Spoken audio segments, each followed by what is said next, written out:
much. And formally start the meeting. I welcome everyone to this, the 5th meeting of the Justice Committee in 2013. Can I ask everyone to switch off mobile phones and other electronic devices completely as interview the broadcasting system, even when switched to silent. Mr. Keir, thank you. No apologies have been received. Item 1, decision to take business in private. Our first item of business to decide whether to take 3, 4 and 5 in private. Are members agreed? No. Right, let's hear why you're not agreed. Well, Convener, as you know, I've raised this issue several times in the Justice Committee, but I think it's particularly concerning this morning because we have 4 items of business that are to be considered in private and only 1 item which is to be considered in public. The items to be considered in private include the arrangements for future scrutiny of policing, which I think should be conducted in public, in the public interest and for interests of transparency, accountability and open democracy. Item number 4, about the legislative consent memorandum, I see no reason why this should be considered in private. And item number 5 is not clear actually what that is. It's been labelled work programme, I think, to facilitate it, us to consider it in private, but it's not actually clear why it should be considered in private. Convener, I said in the Chamber a couple of weeks ago before recess that there is an increasing culture in this Parliament of business being done in private, and I see this as SNP secrecy over open justice, and I think it's a very serious point, and I think we should take it seriously this morning. Right, yes, and can we have a moderation in the contributions, please, and not party politics, not interested in that of the committee. I'm interested in substantive reasons. Sandra, to be followed by John, to be followed by Graham. Thank you very much, Convener. I think we do take it very seriously, and that's why I think I've said it before, I'm pretty much appalled by Jerry Mara's behaviour. That's all I'll say. Can I say why I think... Everybody, I want a proper, without yes, I will do it properly. Interchange of... I'm looking for my word. Adjectives. It is a justice. Control the adjectives. So I think I'm entitled to defend my party, which I don't think. Mother used to call yes, it. Let's possibly could do. Item 2, my understanding is the policing one. Basically, that's fine. Item 3, consider arrangements. I believe that's normal practice for that to go ahead. Item 4, I don't have a problem with that not being taken in private. And item 5, I just reiterate what Jenny Mara said. We don't know what it is, so I don't see how we could actually take it in public if we don't know what it is yet to discuss it. So I'm quite happy to go with item 4 in public, and the rest I would say take as decided from the committee in private. Who's next? John. Yeah, well, Convener, I too have concerns, and I do understand our process about, as a committee, publishing an agenda, and if an item's not an agenda, then it can't be considered. That said, I think there is a reasonable public expectation, given the profile there's been to issues around the Scottish Police Service, that they would understand what role we're playing in it. They won't understand if we consider these matters in private. So I think there has been benefit of open discussion in private sometimes, particularly when individuals' names have been named. We know the individuals involved connected with the Scottish Police Service. We know the important role there has to be for parliamentarians and indeed for the local scrutiny. We need to know, with this date getting ever closer and still widespread public concern about processes, engagements and all the rest. With regard to the work programme, I'm delighted to see that on there. I'm delighted to see that it is about the Crown Office. I think the issue that we covered, raised initially by the Justice for McGrahy Committee, but much broader, and that is how an individual citizen makes a complaint. Into the substance of it just now. I think we can't go into the substance of it. That would then be doing it in public. No, we're talking about principles of what we do and don't do in private and in public, and I have no problem. Well, it is for that reason that I would like these items. I don't see any. May I reason say just something about work programme, because I've stopped you in the tracks there. Work programme is usually done in private because it allows the clerks to actually address us and to tell us updates, timetables, things that are being dealt with in correspondence. They would not be able to do that if we did it in public. That's the reason work programmes are like that. That's the only reason. It's a bit of housekeeping. It's certainly nothing to do with, something that's duplicitous. It allows them to speak in public, which they can't do otherwise. Convener, I'm not suggesting anything inappropriate in his behalf. I think for the reasons that I've outlined, the public have an expectation that they will hear our view. And I wonder, procedure-wise, if, for instance, and I would imagine this has happened elsewhere, that it's perfectly competent to hear elements of an item, so that we have our discussion and then we move into private session to hear something that the clerks may wish to tell us about that. We would have to put those as separate items in the agenda. I think that would be a way to do it. There's not a problem about that. But we'd have to put them as separate items on the agenda. Just generally, work programme, which may go into other issues as well, allows the clerks to speak. I'm not going into the substance of it, just why work programme is done that way. But I've no problem if we want to do an agenda and have something into the public, as you did last week, just before recess. You wanted a debate about the correspondence from the police authorities. It's absolutely right, but it wasn't on the agenda to do it. It is now, and that will be done in public, and that's the way to manage our business. Yeah, in conclusion, Convener, I think the items should be taken in public. I see no reason for them not to. Well, I'll come to that from the point of view of practice that I'm aware of. I've got Graham, I think, next. And then I've got Rod. I mean, to some extent, John has stolen my thunder in terms of why don't we separate out some of these items so we can discuss the substance involved in the public domain, and if there are sensitivities which involve clerks and some advice we need to receive, then we can step into private session as we agree in those terms. In the specifics of today's agenda, I found it very difficult to understand why 3, 4 and 5 were going to be conducted in private from the outset. It makes the public's overview of what we do here very difficult. It would make it very difficult for them to understand our business and what we actually do. I think policing, as you already know, is an item which does generate a great deal of public interest, and they would like to know what's going on in terms of democratic accountability. Item 4, I'm at a complete loss to understand why that's in private. I had to read it 3 times. I think I've not a problem with Why that. was it Number proposed 4. to be in But it's private? No, it wasn't a proposed. It was put to the committee to in the consider it, and Yeah. I did not say that's what I wanted. I'm not unhappy about 4 being. Yeah. So let's discount number 4. But indeed, in receiving the papers, you see that in private, I dug through it 2, 3 times to try and find I'm missing something here, and discovered no, I wasn't missing anything. It was something that should have been public. Because it was put by the clerks as a general approach to the legislation. That's usually the principle that operates. But I've got no issues about that being. I'll come to the others later. The agenda, convener? The agenda, yes, the agenda is set forward. What happens is the agenda comes, but then these items being no. proposed in private? What I do not make decisions about what this committee does. Heaven forfend, that's obvious.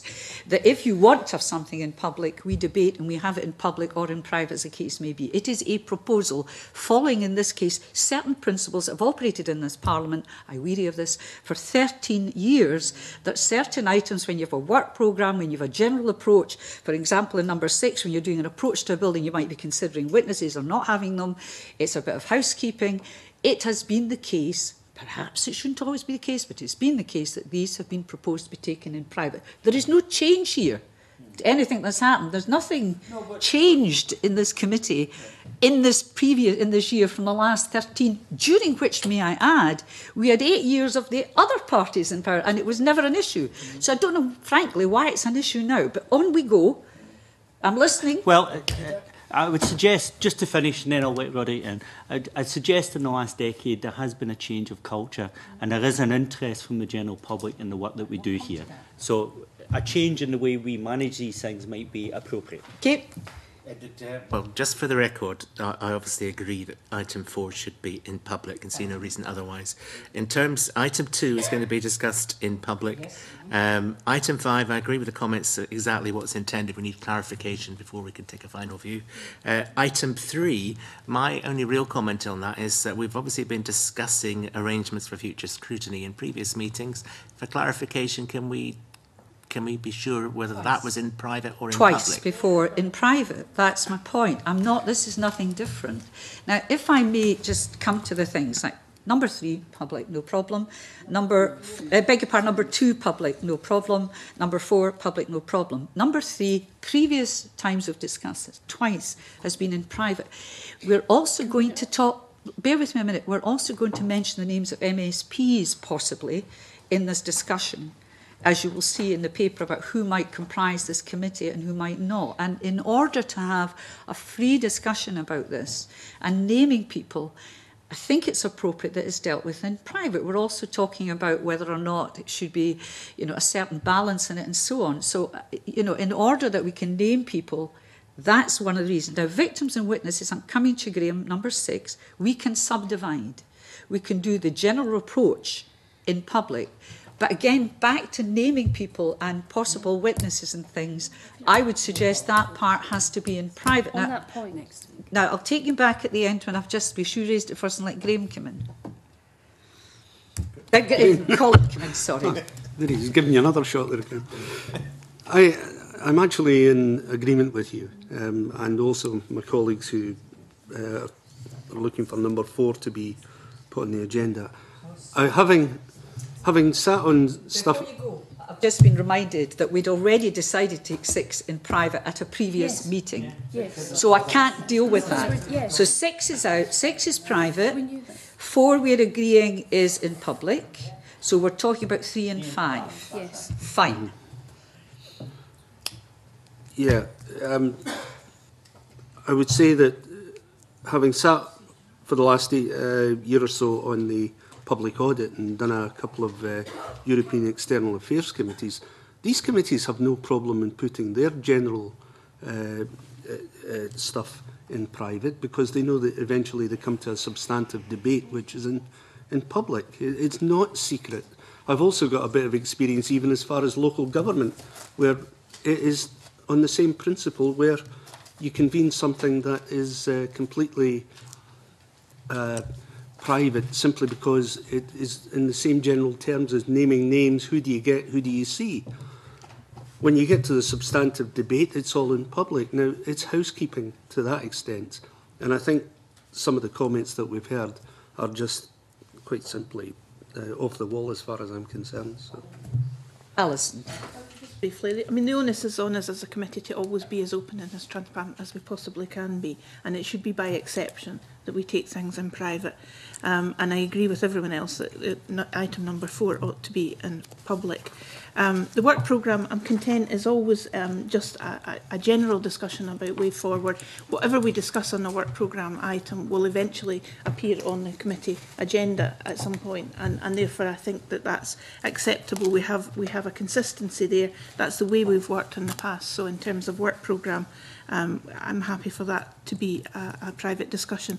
Item 3, we have already publicised since our last discussion in private that we want to set up a subcommittee, and therefore I think it's legitimate that that item now is taken in public, and that we should take item 3 in public. Do you have any concerns about us going through the names of MSPs that might? That's what concerns me. It's not the. You can in a minute. Just asking Alison, because that I want to be able to discuss, sort of what the kind of individuals might be on it. We might need to speak about it in a slightly different way, and that some of the discussion is for business managers and things to have, and for political groups to have about who presents onto the subcommittee. But the principle of the subcommittee has surely now been something that we've publicised that we want to proceed with. Convener, I just wanted to say, I think we shouldn't draw a comparison between naming people who might come to this committee as witnesses and talking about naming MSPs in our discussion on police scrutiny, because MSPs are elected to do a public accountability function, and if their names are discussed in public, I don't see that that's a problem. The public have a right to know which MSPs will be sitting on this committee, so I don't think we can draw the comparison between naming potential witnesses to come to this committee and naming MSPs, because that is our job. I understand that we've probably taken the discussions on this committee in private before, but there is a majority on this committee to push through the discussions you want in private, and there have been concerns raised that this shouldn't be discussed in private before. Yes, I mean, I'm appreciating, but can I just say, if we are going to discuss the item on 3 in public, I wouldn't want individual MSPs' names to be mentioned, because it's not up to this committee to select the members, the individual members for that committee. It's up to the Bureau, and I think it would be invidious for us to actually put forward names in public for perhaps the Business Bureau to not take those people. I mean, to put it quite, it would be very indiscreet to do it. So if you're content to talk about the substance of the committee and perhaps not go into the individual names of MSPs, I think that's a compromise that could be reached. My concern is that we're talking about individuals as we would also talk about witnesses. How do you feel about that? I don't want to put it to a division. John? I'm relaxed about that. What I would like some clarification from yourself on, convener, is procedures, because I'm deeply frustrated about the issue with the Crown Office, because it's several weeks have elapsed since that. Yes, but I wonder, can I pose a question, please, if I may? Can a member of the committee request an item be placed on the agenda? Because if so, can we place the item of complaints procedure? That's why it's on. Yes, but I did so that people could see that we are discussing it, not so that people could see it's on, but we can't discuss it in public. Can I say that I don't want to talk about this in public or what we've done, but the communications have not been correspondence from this committee to the Crown Office. It has been communications between the clerks, the Crown Office, and that's why I've had to put this in private, so they can tell us and we can then make up our mind what the committee wants to do, John, and it's on the agenda because you asked for it to be in the agenda. The reason it's not in public is so that the clerks can speak. Simple as that. Otherwise, they can't tell us what's been going on, and we can put it onto the public agenda next week. I'm the last person to suppress McGrahy stuff, by the way. Convener, I'm grateful it's on the agenda when it wasn't going to be on the agenda, but I'd be more. I'm more grateful if you can advise whether. Can I ask for an item to be placed on the agenda for discussion in open forum, please? You could, yes, but we have to have. If in this instance the only discussion we can have, because it's been in communications between the clerks and the Crown Office, is the clerks have to speak. I don't know how often I have to say this. They cannot speak in public. What we can do is have something next week when we may have done something in writing and various things that allows us to have a discussion and open about it. It's simply, I can't let them tell you. Next week, could we have an item discussing complaints procedures for public authorities? And if there was any useful information, for instance, that the Crown Office would wish to impart in relation to that agenda item, that would be very helpful. We can discuss this, and I think we should discuss this in the work programme when we come up, when you want something put on it. Look, it's a catch-22. I want to move on. No, it's not a catch-22. Now, I'm going to move and say, are you agreed, right, that we take item 3 in public, but we refrained from naming individual MSPs in that case? We can talk about the parties, we can talk about the balance, but not the individuals. Would you agree to that? Sandra. Clarification first. The paper's here, okay?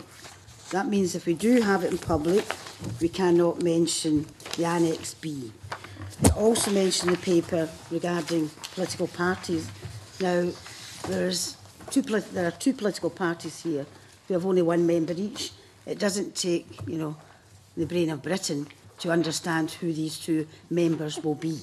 So whether we name them or not, they're going to be named. They're members of this committee, and there's only one. There's only one from each party.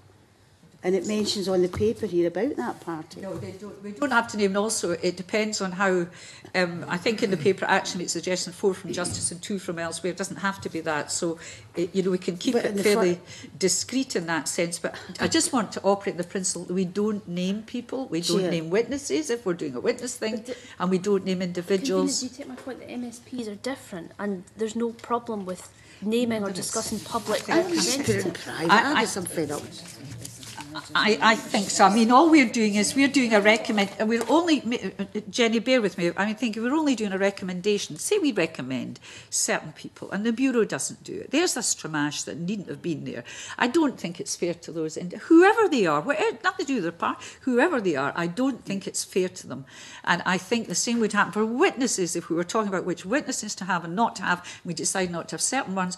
Obviously, the ones who are not going to be witnesses would be somewhat discombobulated and upset, wondering why they weren't being called. So I think in discussions about individuals and witnesses, it's not appropriate. No, Graham. Could you help me? Forgive my ignorance in this thing. Is it feasible that the clerks can allow us to discuss part of this item in public about the general principles and so forth, and can we then step into a private session to have the discussion that you indicate? I'll just check. Yes, we could. Now, what we could then do is to put that into the work programme. We could slip it into that one. Slip-in is probably the wrong expression in this discussion. It sounds like subterfuge, but it would allow us to have free discussion about the individuals. So you could put that into the work programme. We could then have a recommendation about the structure of it. I think we'd also then be able to put in a recommendation for the individuals, would we, if we did that? It would still be up to the business. Of course, it's still, at the end of the day, it's only a recommendation. It's up to the Business Bureau. Would you be content with that? I'm just not happy about MSPs being named in public.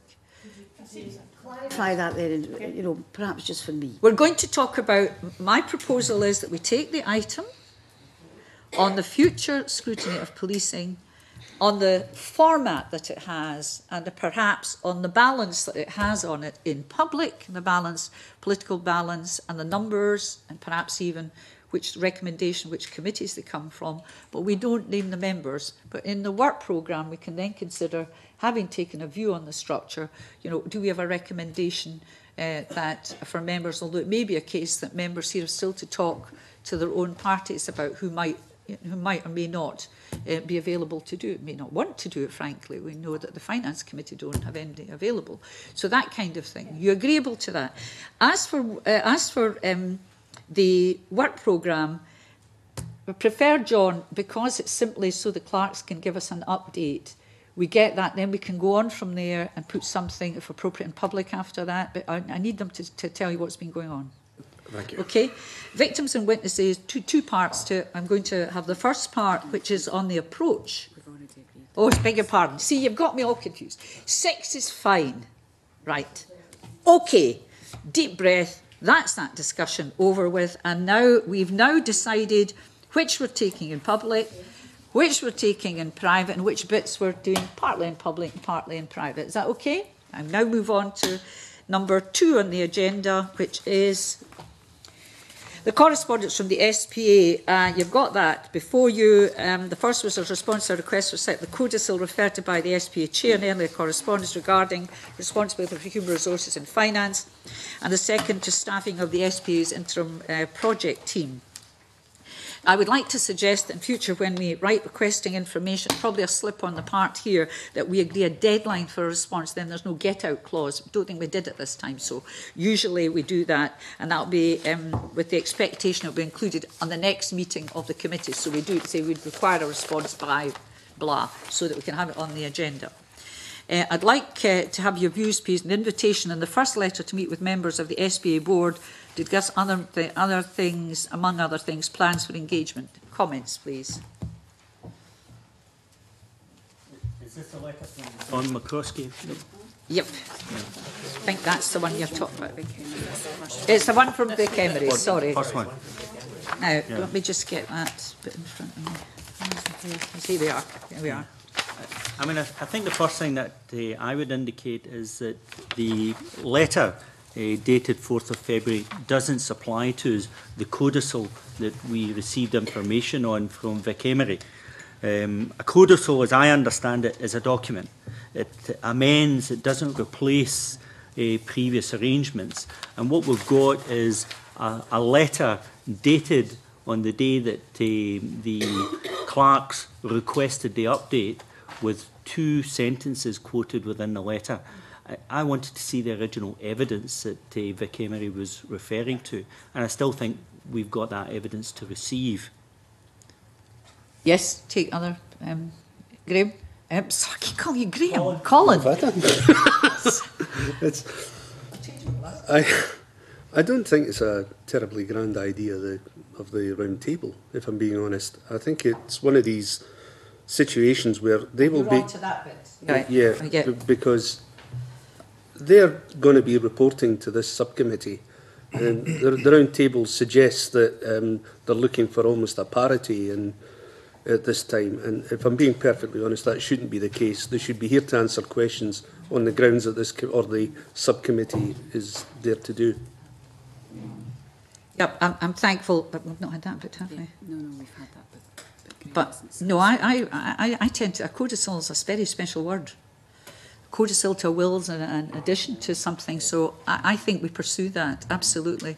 It isn't emails, it's something, and it's a word chosen specially. Can I say too, it's not casual.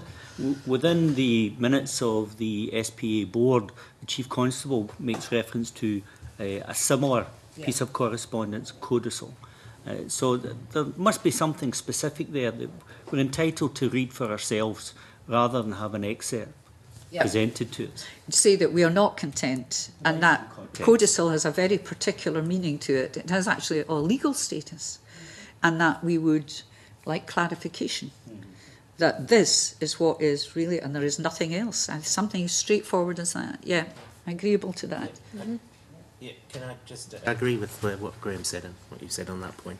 We do need clarity. On the roundtable discussion, I'm a bit concerned with the general format of that. Obviously, this new parliamentary subcommittee, I don't know who's going to be on it. We're talking about an early meeting to get this up and running and then to go in with a large number of board members. I'm not sure that that's the right way forward. John? It was just to pick up on your earlier comment there, Convener. Yeah, there's a danger if we say, can you confirm, that they'll just say confirm. I think we want to see the actual correspondence. Now, it may be that that's contained in a letter with other unrelated matters, but the particular reference I think we want to see topped and tailed where from source. Yes, I'm quite content with that, yes. I mean, this is not a codicil. This is not what one calls a codicil. Right, so we've dealt with that bit. What about this? I'm not quite clear from this whether the question board members would like to invite the committee, whether it's referring to the subcommittee or this committee to consider an early roundtable discussion. It's this committee. Now, my view is no. I mean, no other board gets to have an informal briefing with us. Any board is entitled to approach members individually as members of the committee and to brief them, whatever, but I think this would be inappropriate for the very reason we don't have people from the Legal Aid Board coming in front of us giving us a little briefing and so on. And therefore, it might look like a special case and something being done in private that was not appropriate. And therefore, my feeling is that we shouldn't do this. What's your feeling? Yeah, absolutely. Thank you very much. So that's dealt with the codicil, and I'm content, Graham, and if you don't mind, Jenny, I'm saying to Graham, because you've got your teeth into this, to see the letter, if you're happy with the terms of it before it goes out. And John, because you both get the background to this, is that all right with the committee? So you can have a wee look at it before it goes and see that we've nailed it firmly enough. Thank you. And now move on to the second letter. Yes, what have you got comments on the second letter here? Just a general update on staff. Which was an update on interim staffing and so on, which we'd asked for John, and then Colin. Got your name right at last. I've thought it ironic, given all the talk about senior appointments and not least the concentration on HR, that someone styled Head of Public Affairs felt the need to communicate with us. I thought that was a very... I did forget. Yeah. So that in itself, I think, would be worth a few questions. We didn't actually ask for this. We just sent to us. That was one of the points I was going to make. We seem to have received this of its own accord. I think John's right that an interim head of public affairs is an unusual source for such information, and certainly there seems to be some concern that a chief executive would have been a normal source for such a document, and I think it reflects the very concerns that we are rehearsing week on week about what's going on here. Yeah, but I think, Colin, you wanted to make that Actually, point. it actually takes me back to what we were talking about, the round table, and this, by downgrading the person who's actually writing to us, so to speak, is almost I use my words as carefully as I can, but it's almost disrespectful towards the committee and the parliamentary function. And I do take some degree of offence of somebody like that in that position to be writing when Vic Amory is obviously the one who perhaps should have been communicating. Except it was unsolicited, so, you know, it's not as if we wrote and then we got Yeah, this well, chat replying to us. Yes, but it's come from somewhere. Yeah. Alison, you wanted to say something? My understanding is that we've received this in response to the fact that there's discussion in the public domain about these appointments, and I suppose I would turn to the substance of the report rather than who's sent us it. There is real concern about the lack of transparency about these appointments, and that's exactly why it's important that we get a subcommittee up and running as quickly as possible, because there really are concerns about how this board is developing and the informal nature of the way it is being built up. Even accepting that things are somewhat accelerated with the need for it, I think we agree it seems a bit of a PR exercise to me, that particular letter, if I may call it, a codicil even. So we're content with what we're doing so far, which is to write back. We're not going to write about that letter, are we? We don't want to do anything about that. Let's just take note. It might be something that the subcommittee might wish to consider. Take note, yeah. Convener, can I also just add, note concerns that external consultants are being brought in on what I understand quite inflated daily rates of £750, when, you know, there are major cuts being made to the service, and a lot of back office staff are in danger of losing their jobs. I'd like to note concerns about that as well. That's really, I think, a matter that we don't have before us at the moment. I know you have an email there about it. We're not really taking evidence on this, so I think you've got it on the record. That will do for them. No doubt they're following what we're saying about it. I think in terms of the fact that we're not, you just take note of that. You've put on the record your concerns. I'm going to move on because the main thing here is to deal with, as far as I'm concerned, the codicil that has not been produced in form. Can I move on to item 3, the policing subcommittee? We know what we're doing with this now. Received in paper 2, received responses from Finance, Local Government, Equal Opportunities in relation to their involvement in the policing subcommittees. Local Government and Equal Opportunities Committee have agreed in principle to participate, but the Finance Committee cannot spare the time. We have a couple of issues to firm up today before we write the presiding officer as chair of the Parliamentary Bureau with our proposal, and I make it plain it's always just a proposal, it's up to the Bureau to do it. Firstly, membership. Given that Finance is not participating, are members still content to propose a membership of 6 for the subcommittee as set out in the paper? I'm going to let you discuss them each bit at a time. That would be 2 SNP members, and subject to your agreement, if the proposal is that I chaired it, then there will be only one, as it were, SNP member sitting. The convener is somewhat trammelled in a way, but it's not a committee that have votes and so on. And 1 each from political parties and the independents represented on the Bureau, to give a sort of real cross-party flavour to it. What could you tell me your views on that, please? Graham. I think that, given that we're now discussing this in public, probably for the first time in any detail, I think that the creation of a subcommittee is probably the lowest level of response that the Parliament can offer in terms of oversight. And I would still like it recorded that a more significant body should be worked on for the future, particularly given some of the discussions we've had on the earlier item and concerns generally. I would like to think that, as we discussed right at the outset when Alison was part of the discussion, that this would genuinely be apolitical in its approach, that it needs to reflect the interests of the Parliament. and not of any government or political party view. And as a result, I would like to think that the business managers would be able to reflect the membership accordingly, rather than trammel ourselves with the need to have a certain balance of numbers from each of the parties.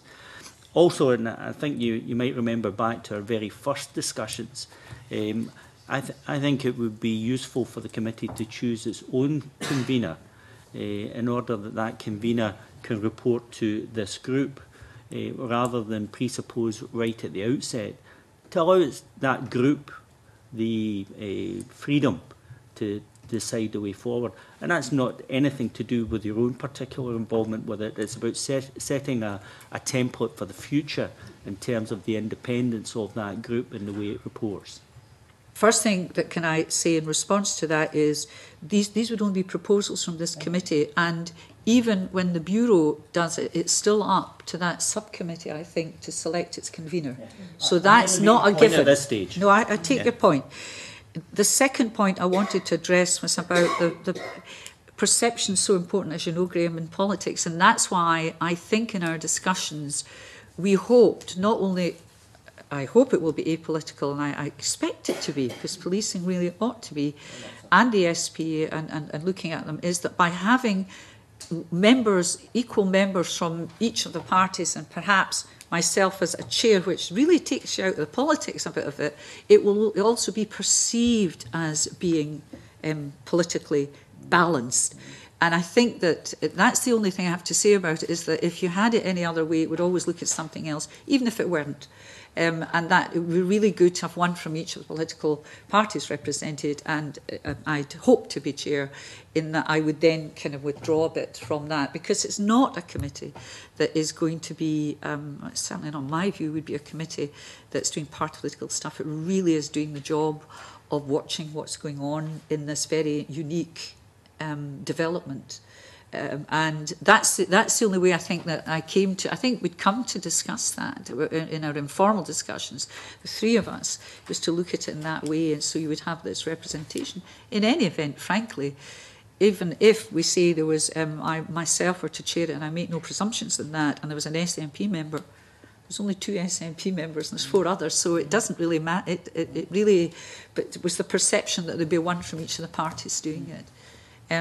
Alison, I'll take you next, because you were part of the discussions. Then I'll have John. Well, can I say that I'm very pleased that the committee has agreed that we need the special vehicle of a special subcommittee to properly focus in on this, and to some extent I disagree with Graham that it's a lower form of representation. What we're saying is that this is so important, we're going to set some time aside to do that, and continue to monitor it. And I think it's unprecedented in the Parliament's history up until now to do such a thing. So let's give it the credit that it deserves, so that it can start off on the right foot if it's agreed by the Bureau. I do agree that we need a broad representation on it. I think that's the way we would set up any committee, and therefore it needs to have all the representatives on it. And I would agree that we need 6. I think you were asking about our view on that, so that we should accept that 6 is sufficient.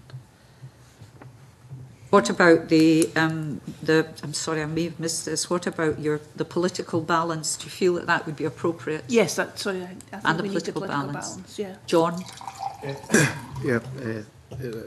Like Graham, convener, my views in private were that I would have supported a standalone committee.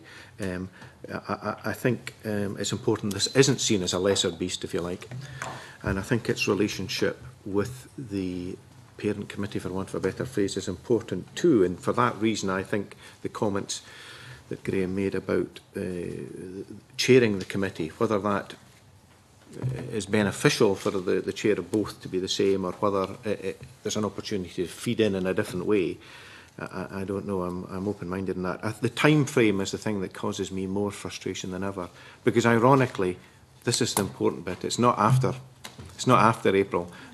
I would have to say, and using the words quite intentionally, there's a lot of damage already been done, significant reputational damage, which was unnecessary. And I think had there been a more active involvement and direct involvement from this room and this group of people, then that would have been different. It's crucial it's apolitical. We can't, on the one hand, have comments about concerns of ministerial interference and the like, and then allow it to be party political in any way. I think the relationship with local policing boards is something that will have to be looked at as well, because I think, again, if the role is scrutinising, then there... Just keep, because I'm trying to, I'm Yes, going okay. to come to the remit, but can we go back to just the first point I made? Are you content with 6 members of this subcommittee? I'm trying to get some kind of... Yes. So 6 members, and what about the two SNP and 1 from each of the other party? That's if the SNP chair, so that you've got sitting as the subcommittee, you've got, you know, 1 from each. I've no view to express other than I think everybody represented in the Bureau should be represented in the committee. The make-up beyond that I wouldn't wish to comment on. Okay, and... Because if it's apolitical, then that doesn't matter. I think it's more important that we have people there who can and are willing to scrutinise. Absolutely. Rather than any badge anyone okay, may I or may hear not what wear. you're saying. So can I just go on to the next bit? That do you want 4 members from Justice and 1 each from local government and equal ops, which are the 2 who responded? Yeah, can I say, I think it would be inappropriate to start preferring one local government over equal opportunities. So I think the best way forward would be 4 from Justice. And 1 from local government and 1 from Yeah. equal ops. Yeah. That's what I'm trying to get a kind of structure to it. Are we? Can we? Are we going to agree that 4 from Justice, 1 from equal ops, 1 from local government, and that's because that's the ones that have responded. No other. If we're going to keep to the 6, that has to be it. So we've agreed that. So that's 4 from Justice, 2 others which will be local government and equal ops. And also that the proposed membership, however it works out, at least has 1 from each of the parties sitting there. That's 5 places gone. Okay? That's agreed, is it? Mm-hmm. Right.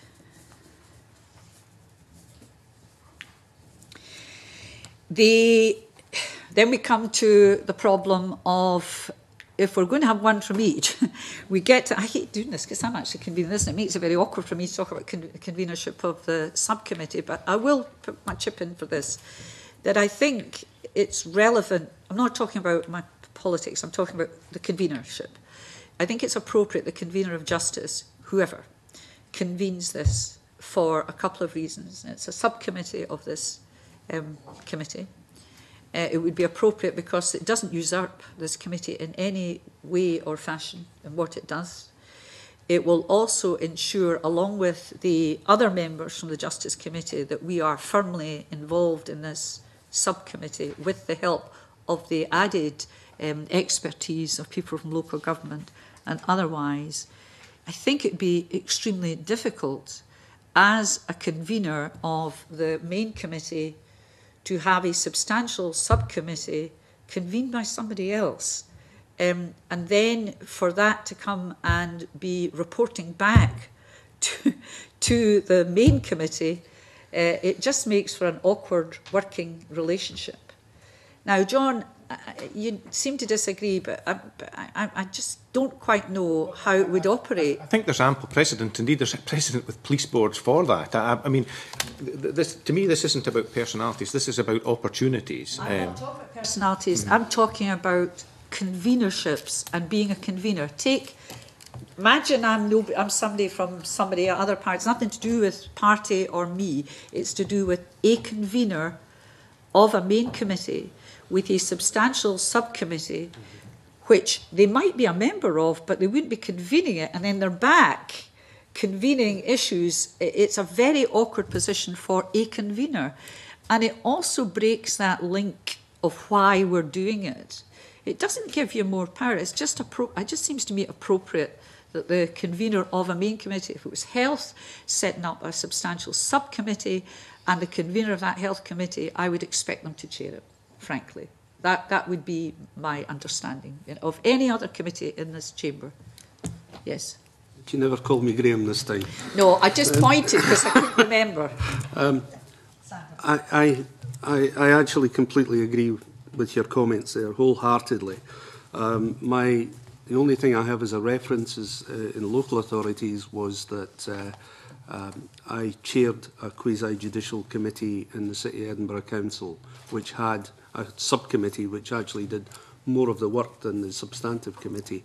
And it would have been completely impractical, just wouldn't have been practical, to run the two together with having a different convener heading back to report and also taking the information in. So I'm in full agreement. Wherever we agree, I think as with that experience behind me, albeit at local government level, I would thoroughly agree with the comments that the conveners made.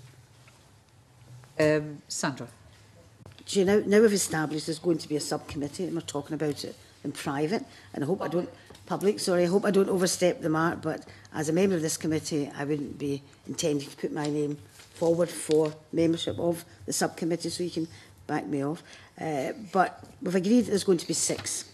There's only 2 other committees have said they're going to come forward, Equal Ops and what's the other committee? Local government. So we don't have much choice in the size of the committee, and we've all agreed it's going to be 6.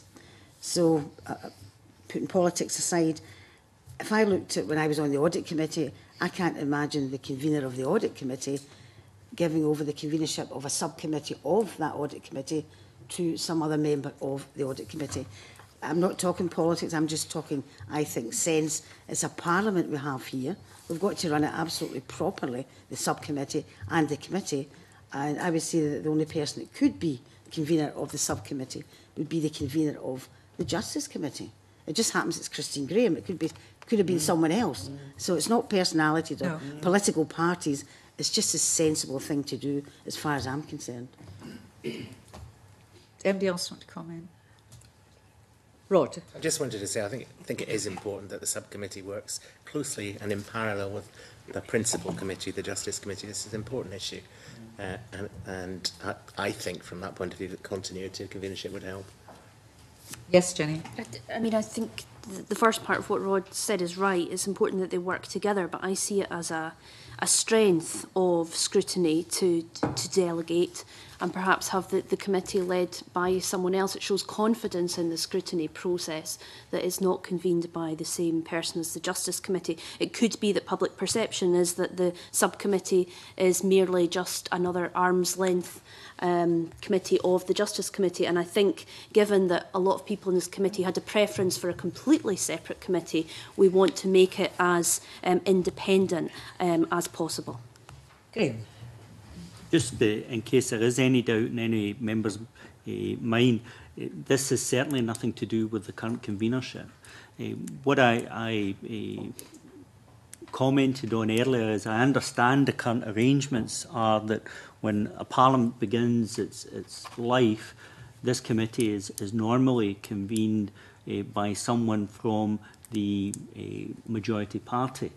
And no. Is that not the case? No. We have a Conservative convener, Bill Aitken, who's convened it at one point. Yeah. I'm trying to think who else has done it.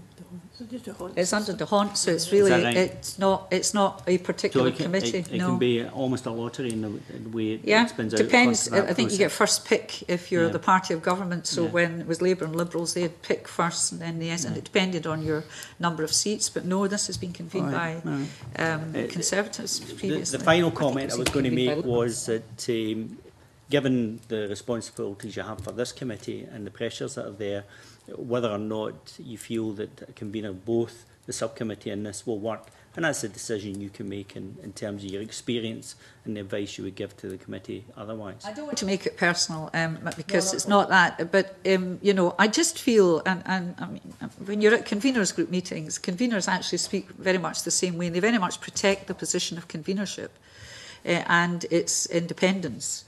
In many respects, when it's trying to fairly let people have their say and so on. And to me, it would be, whoever, I've mentioned other committees, if I were a health convener who happens to be of a different political hue from me and there was a subcommittee being set up, a very special one to, I don't know, say we were doing unified health boards or something, I would expect that convener to be chairing that. And it'd be nothing to do with his it would be to do with the thing. And Jenny's point about just seen as an arm of it, well, 4 members of it will be members of the Justice Committee. You know, so it pretty well is still an arm of the Justice Committee. But what we wanted to bring in, and it's regrettable that Finance couldn't come into it, was another dimension to it, because of, quite rightly, Alison's concerns voiced during the passage of the bill about localism and delivery of local policing. And I think it's very important that local government is there equal opportunities, for very similar reasons that some of the issues that might have been dealt with might get lost in the National Police Force. And we want to ensure that that continues. Finance would have been an advantage. I regret very much that they don't have anyone to have the time to come along. But I do think, I finished there by saying that my position would be that I would hope that the committee would recommend that the convener of this committee, whomever it might be over the coming years, would be convener of the subcommittee, and that the subcommittee would comprise, as we've agreed, 6 people, and the 5 others would be therefore 1 from each of the other parties representing. So the perception and would be that there would be an evenness of representation across the other people in the party, and you could soon find out, as it's in public, whether the convenership was acting appropriately. I leave it like that at that stage, because I'm going to ask you, as we come to the end and round up, what the position is, or I may want to just deal with that now and say, do you recommend that the convener of the Justice Committee convenes a subcommittee? And if you don't, please just indicate. No. So I've got those who don't. Would you show me your show of hands? 2 opposed. Any abstentions? 1 abstention, and those in favour? So I'm not voting for myself, so it's 4 in favour, 2 against and 1 abstention. Thank you very much. So the recommendation will go that the majority of the committee agree. And is that appropriate? That the convenership should be with that. Now, we've now got to that, and I can talk about the remit. Now, I can go on to the remit, then I'm going to go into the private session to talk about when we might be able to put on it, or not put on it, recommend it goes on it. What do you think of the remit? There was 2 remits put. There was a kind of wordy one, and then there was there's a shorter one. And I'd like your comments on the remit, please. Is this a public paper? No. Right, you can speak out, because these are not in public, so you might want to read out what the remits are. Maybe I shall put this on the record. Where are we? The remit again. The 2 remits that we've got are the first one, which I'll put in public, to consider and report on the arrangements of implementation and management of the Police Service of Scotland, the relationships and structures in place to deliver the responsibilities and functions attached to the Scottish Police Authority, the Chief Constable of the Police Service of Scotland, and the parts of the Scottish Government with responsibility for policing and the operation of arrangements for policing in Scotland. That's the long title. The other one is to consider and report on the operation of the Police and Fire Reform Scotland Act 2012 as it relates to policing. Your comments, please. John. Convener, thank you. I prefer the second one. It's simpler and probably won't lead to anyone going to get legal opinions about what's meant by the longer one at public expense. So I favour the second. Thank you. Yes. Anybody else? Anybody in disagreement? I think the second one's by far the better one. Thank you very much. Now, are you content that the subcommittee will last till the end of the parliamentary session, bearing in mind that all committees just last till the end of the parliamentary session? Right, so I'm going to write to the presiding officer, copying into business manager, outlining our proposal today, and hopefully it will be considered by the Bureau next week. It might take a second week to consider, but the subcommittee will be up and running before the amalgamation, as it were, before the single police force and the SP are up in operation. John. I don't know whether you're going on to the paragraph headed working practices or not. That's really for the subcommittee itself to decide. Once established, it's for the subcommittee to decide its working practices, as how often it meets, so it's expected it will meet on a quarterly basis, and whether it wishes to operate in a non-partisan way and by consensus. But we've had this discussion in public. Our intentions are clear, but it's up to the subcommittee itself. Well, I certainly, on a personal basis, whoever comprises the committee, I certainly hope they meet more than quarterly, because there's a pressing need to address this issue. We can reflect that in the letter. You've put that on the record. So Sandra and then Alison. Just, before John actually, paragraph 11, relationship with the Justice Committee. Are we discussing this just now, or are we waiting till later? We can discuss it now. So, yeah, I mean, I think that's very welcome, you know, paragraph 11, basically, because it mentions the fact that whilst you do have a subcommittee, you also have the parent committee, the Justice Committee, and if there's any issues which is raised and perhaps subcommittee can't meet, then I would hope that the Justice Committee would be able to bring it forward to here. Yes, Would that because be a part things of it? arise that you might want to take within a Yes. week. And you might even very, very, very rarely have a special meeting of the committee, No, that's... which can be done. No, it doesn't in any way that's usurp the role of the Justice Committee. Thank you, thank you. Anybody else want to comment on working practice? Alison, you want Not to? in working practice, just really that in the letter to the Bureau that you ask that it can be implemented as soon as practically possible. Absolutely. Because as John says, there are pressing matters to be considered. I'm just taking my guidance here from the advice I'm being given that if it's not dealt with one meeting in the Bureau, the second one will do it, and then it will certainly be up and running before the 1st of April. I'm now going to go on to the LCM, which we are taking in public. Supplementary LCM of the Crime and Courts UK Bill, the LCM. I'll pay more attention next time to the agenda, by the way, because that slipped past me. I mean, I see no reason why this was ever going to be in private. The LCM was, blame it to recess. The LCM was lodged in response to the UK Government laying some late amendment to the bill to reverse the recent decision of the UK Supreme Court, which has implications with effect of Part 5, the Proceeds of Crime Act 2002, Part 5, allowed for the recovery of assets held overseas. As the UK Government amendments and the LCM therefore seek to restore the existing policy position, it's not suggested that we take evidence on this LCM. However, if members do wish to explore this with Cabinet Secretary, we could do so at next week's meeting. Can I have your comments, please? No comments? I think we'd better go for the simple option, that's all. The option 2 is to, option 1, if you're content to recommend to the Parliament the legislative consent memorandum be agreed, and if you delegate authority for me to just sign that off. Thank you very much. Now, we now move, I'm losing my track, we're into private now.